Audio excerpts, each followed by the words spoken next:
ការពីថ្ងៃទី26ខែតុលាឆ្នាំ2025គឺមានកិច្ចប្រជុំអាស៊ានលើកទី47ដែលនៅក្នុងនោះក៏មានការចុះហត្ថលេខាកិច្ចព្រមព្រៀងសន្តិភាពកម្ពុជាថៃដែលបានប្រព្រឹត្តទៅនៅទីក្រុងកូឡាឡាំពួរដោយមានការជួយជ្រោមជ្រែងនិងតាមដានពីប្រទេសម៉ាឡេស៊ីដែលជាប្រធានអាស៊ានកន្លងមក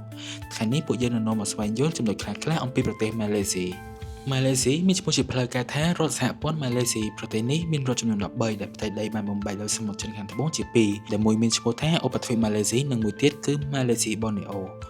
ប្រទេសនេះមានព្រំប្រទល់គោកជាប់នឹងប្រទេសថៃប្រ៊ុយណេនិងឥណ្ឌូនេស៊ីនិងព្រំដែនទឹកជាប់នឹងសិង្ហបុរីវៀតណាមនិងហ្វីលីពីន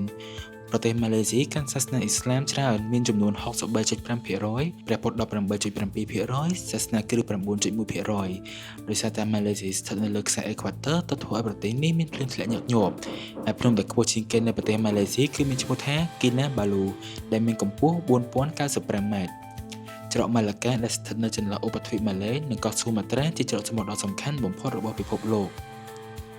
ទីក្រុងពុត្រាចាយាជាទីក្រុងរដ្ឋបាលដែលបណ្ដុំដោយកន្លែងធ្វើការរបស់រដ្ឋបាលដែលបានបង្កើតថ្មីនៅក្នុងគោលដៅបន្ថយភាពកកស្ទះនៅក្នុងទីក្រុងកូឡាឡាំពួរប្រមុខរដ្ឋជាស្ដេចជាប់ឆ្នោតដែលត្រូវបានជ្រើសរើសក្នុងចំណោមស្ដេចស៊ូតង់ទាំង9រៀងរាល់5ឆ្នាំម្ដង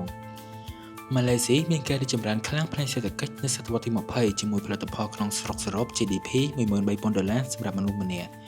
ដោយម៉ាឡេស៊ីជាប្រទេសមួយគ្រប់គ្រងច្រកម៉ាឡាកាម៉ាឡេស៊ីក៏ពឹងផ្អែកខ្លាំងផងដែរទៅលើសេដ្ឋកិច្ចអន្តរជាតិ